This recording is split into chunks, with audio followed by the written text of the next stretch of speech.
کۆمپانیایە راپرسیە شێورمەندیە ماکێ ku navenda wê Enqereyê yekem anketa xwe ya sala 2021 biraya giştîra parve kir. Li gorî encamên rapirsiyê gel li Tirkiye di demekî nêzik de hilbijartin çêbibe. Wê ji sedî 32 point dudiyê welatiyan dengê xwe bidin AK Partiyê, ji sedî 22.5 bide CHP, ji sedî 12.3 Partiya İYİ, ji sedî 8 HDP, ji sedî 7.7 MHP, ji sedî 22.22 Gelecek û ji sedî 22 dengdêran jî wê dengê xwe bidin Partiya Devayê. Rêjeya bêbiryaran jî digihîje ji sedî dehan. Her wiha encameka balkêşî ev e. Ji sedî 49 hilbijêran dixwazin li Tirkiye hilbijartineka pêşwext çêbibe. Ji sedî 41 jî hewceyî bi hilbijartina pêşwext nabînin. Ji sedî 10 jî bêbiryarin. Seçimde hangi partiye oy vereceksiniz diye tarihiyle. Li gorî encamên rapirsiya me herî zêde dengdêrên AK Partiyê partiya xwe diguherînin û bêbiryar dimînin.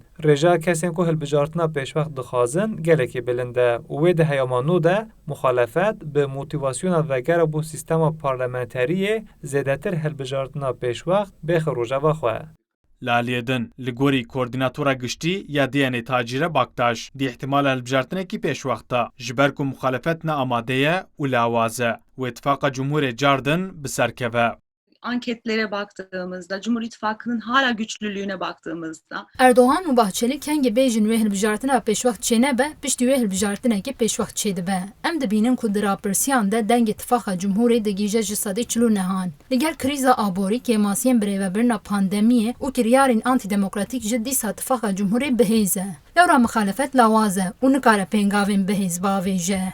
Di serî de CHP û HDP hemû partiyên muxalefetê bi hinceta ku İttifaqa AK Partî û MHP nikarin Tirkiye birêve bibin û krîza aboriyê heye. Banga hilbijartinekî pêşwext dikin. Ömer Sönmez, Kurdistan 24, Enqere.